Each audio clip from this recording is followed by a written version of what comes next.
I'm Ricky Bassi. I'm the Sutter County Superintendent of Schools, or Sutter County Schools, and I'm the director for the One Stop AJCC.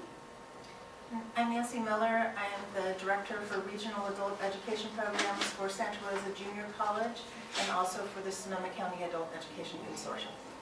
Great. And Ava? Yeah, good morning.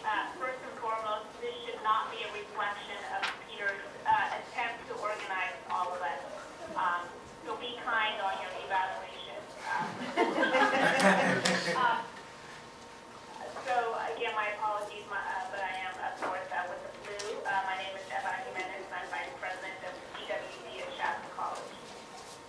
And I think we also have Kelly Henwood from San Diego Community College District on the phone. Hi, everybody. I'm Kelly Henwood, and I'm on my way. I had car problems. She had carpal. Okay, great. Well, we're going to roll with the punch here and just dive in. I am going to just make some very brief introductory remarks. Thank you.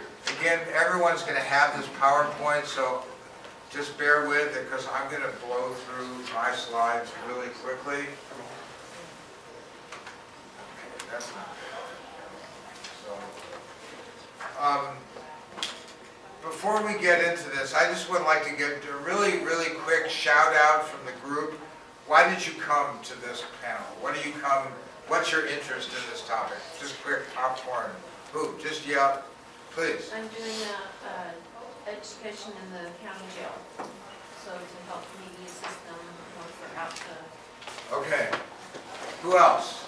Ann, just in back.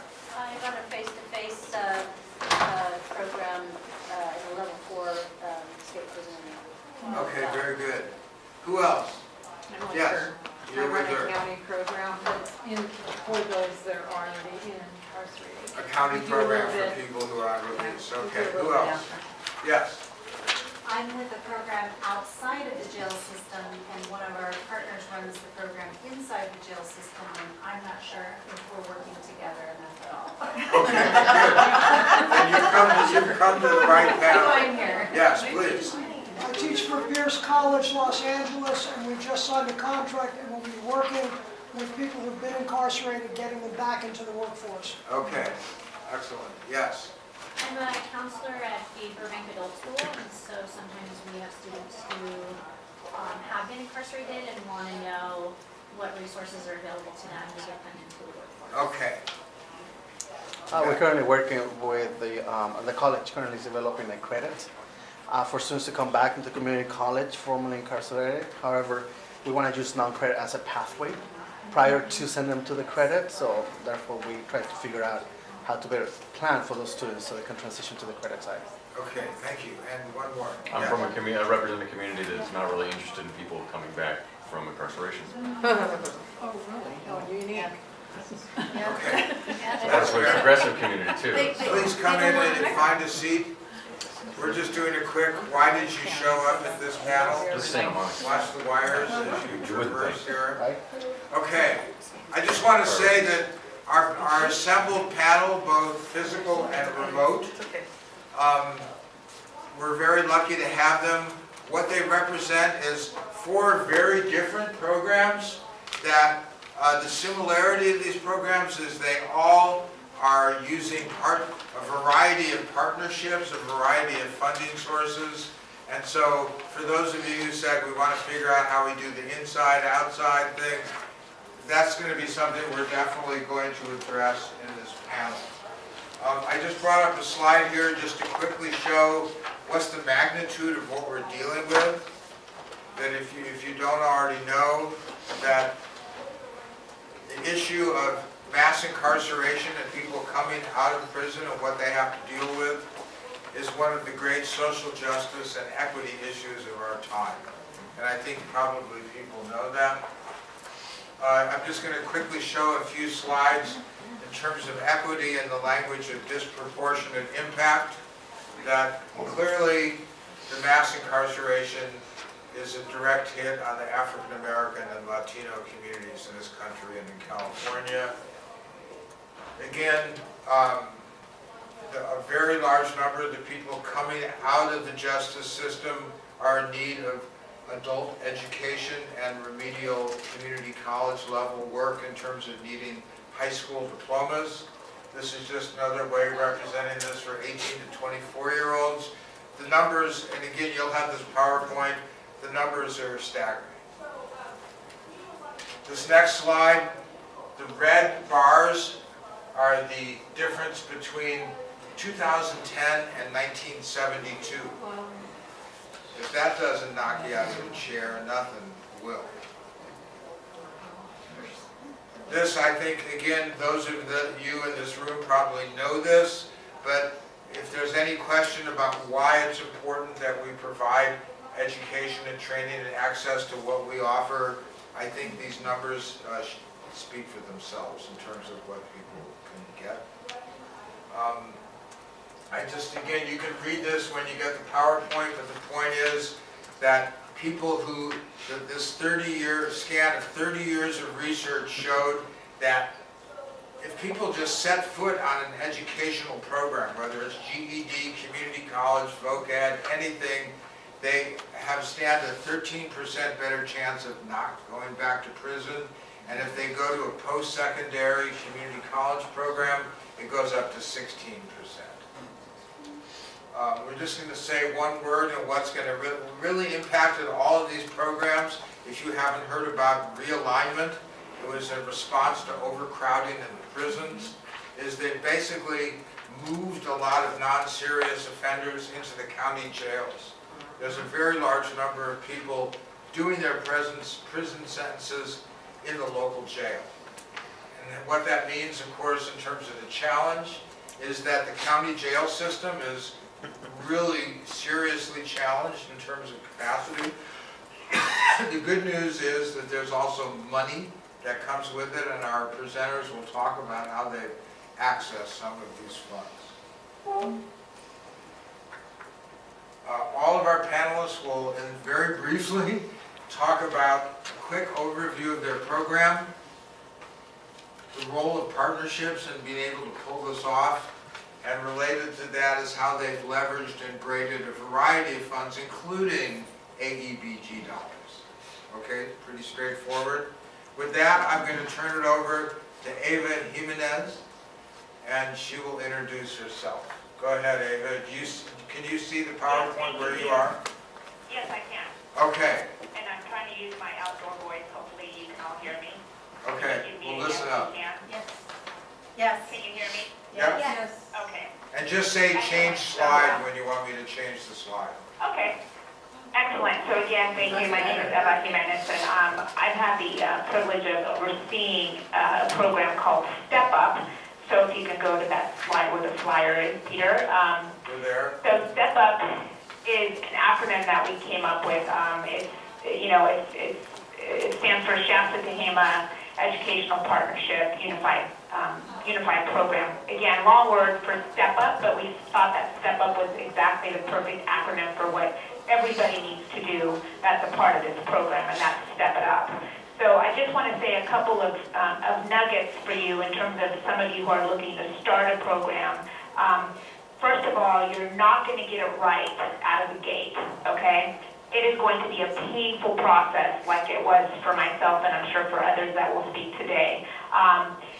Just know that you just have to have the key to making it successful is having the right team in place, both external and internal.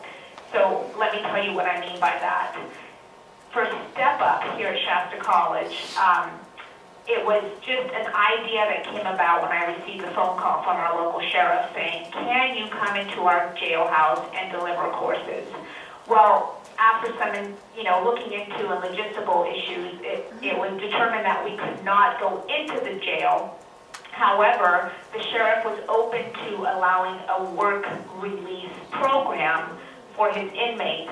And so, again, talk to your local law enforcement folks, and some have a work release program. So basically, the inmates were allowed to come out onto our campus under ankle monitors, basically, and take courses at our college. Now, before that even happened, I just want you to know that we did quite a bit of research in terms of which programs from all of our CTE programs could these students actually gain employment in, right? There's no sense in educating them if they cannot get a job in the end.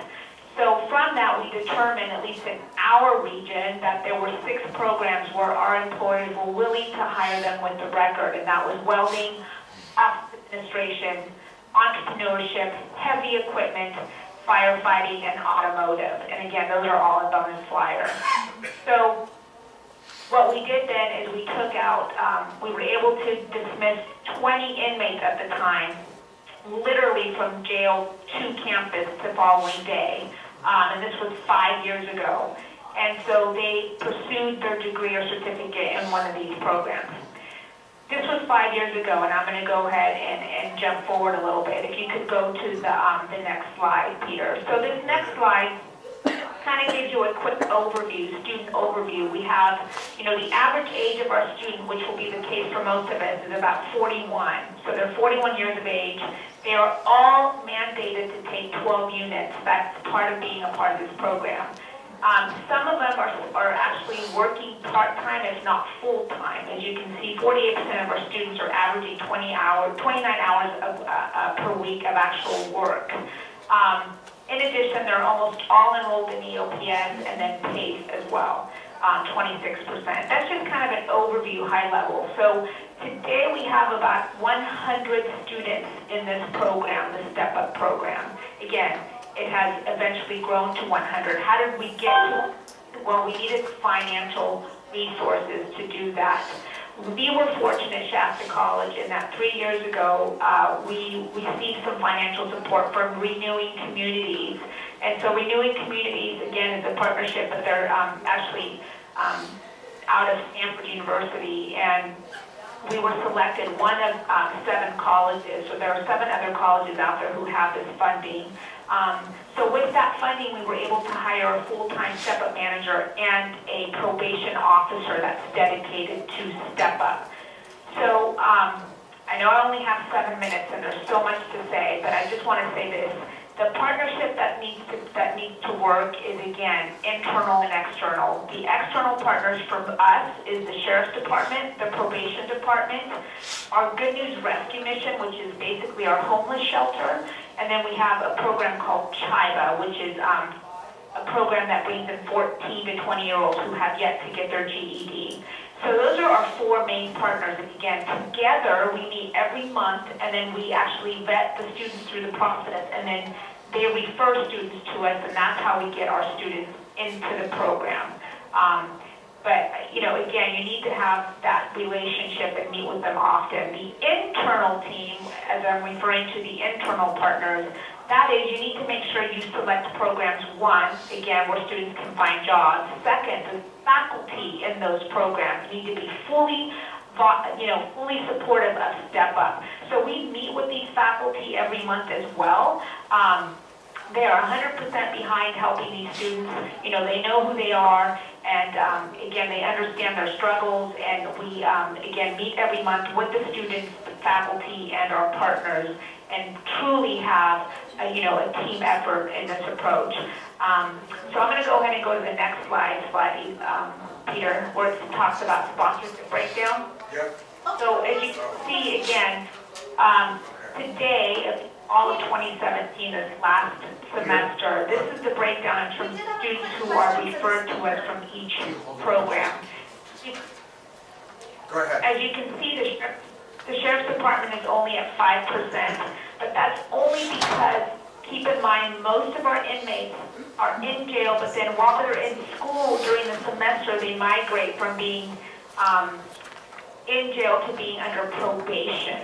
So as you can see, most of them are under probation today. 48% of our students, that's about 50 of them, come to us through probation, and there's the rest of that breakdown. If you can go to the next slide, I just want to show you. You have 2 minutes. Okay, thank you. This is the progression report. Again, it's been 5 years in the making. But what I want to really highlight in this particular slide is look at years 2016 to 17, 74% of the students have actually completed a one-year study. 10% have achieved degrees or certificate, and we lost about 16%. I don't know about you folks, but 84% of the students that are still pursuing an education and or have achieved a degree or certificate is a huge success for us. That means, again, 84% of these students will never go back to a prison cell again. That is the ultimate goal. So I want to say most of the hard work is done by the students, as you all know. Next slide, Peter. So we get this question often, well, how are your students doing? Well, they're doing amazing. The cohort GPA is 3.41. That was for spring of 2017. I wasn't able to pull up last semester, but I can tell you we still average about a 3.4 GPA almost every semester, which again, for us, just shows how dedicated and committed these students are to their education. So that's it in a nutshell. Again, I can talk for hours on my own about the program, but I know that Peter said I only have 7 minutes, so there you have it. Thank you, that's perfect. Okay, thank you so much. Question for her, what was the funding Yes. she was The getting? funding. The- Quick Oh yeah, question thank you. about So that. with Renewing Communities was one, and then we actually, thank you for asking, we did actually partner with our CCR Community Corrections Program in Shasta County. As Peter was mentioning earlier in his slide, every local county now has a CCR, Community Corrections Partnership. And so we actually presented to them last year, and they funded the program. We were able to double the number of students. We went from 50 to 100 because of their funding. And then just recently, AEBG also partnered with us on our remote campus, and we're able to transport students to our main campus using AEBG funding, which is a whole different. Yes, again, I just want to reinforce that the message here is you bundle and you leverage funding. Just for the sake of time, if you can jot down your questions, we're going to try and get through this and then have questions and discussion. I know that I'm glad there's a lot of questions, but if you could just hold your questions for a sec. And move on to Nancy. These 15-minute panels are like, okay. Nancy. Slide to the next one. So Santa Rosa Junior College partnered with our Sonoma County Sheriff's Office and the Sonoma County Probation Department. We also, our fourth partner is the Sonoma County Human Services Department, and then our Job Link, or the one-stop centers. So all of us come together to provide, the Santa Rosa Junior College is the main provider of academic services inside, but we also do a mirror program through our day reporting center on the outside, so that students have a smooth transition from being incarcerated to a landing point. If you get out in March, we don't want you to fall through the cracks before you can re-enroll and start school in August, so we want to have that transition point. Gosh, that's a lot of words on a little slide. The funding that we use to support these programs, the main funding source is Adult Education Block Grant, but we also use AB 109 that funds our outreach specialist that's assigned specifically to our 2 detention centers and the day reporting center. He works inside to outside during that transition process with our counseling team and our EOPS department who runs our Second Chance program. We also use some strong workforce funding to help create a non-credit to credit career pathway for students, and we use Workforce Innovation and Opportunity Act to run our high school diploma, high school equivalency program on the inside. Next So I slide. think that's enough. Next slide. So the planning process took about a year. A lot of different groups on the Santa Rosa Junior College campus wanted to be involved, student services and academic services, but it's really important to make sure that we have monthly meetings with our probation department and the sheriff's office. We have a specific education program sergeant that I work with, and we are either on the phone once a week, and then we meet in person every other week. A lot of moving parts, a lot of things can go south really quickly, and constant communication is the key to make sure that we stay on a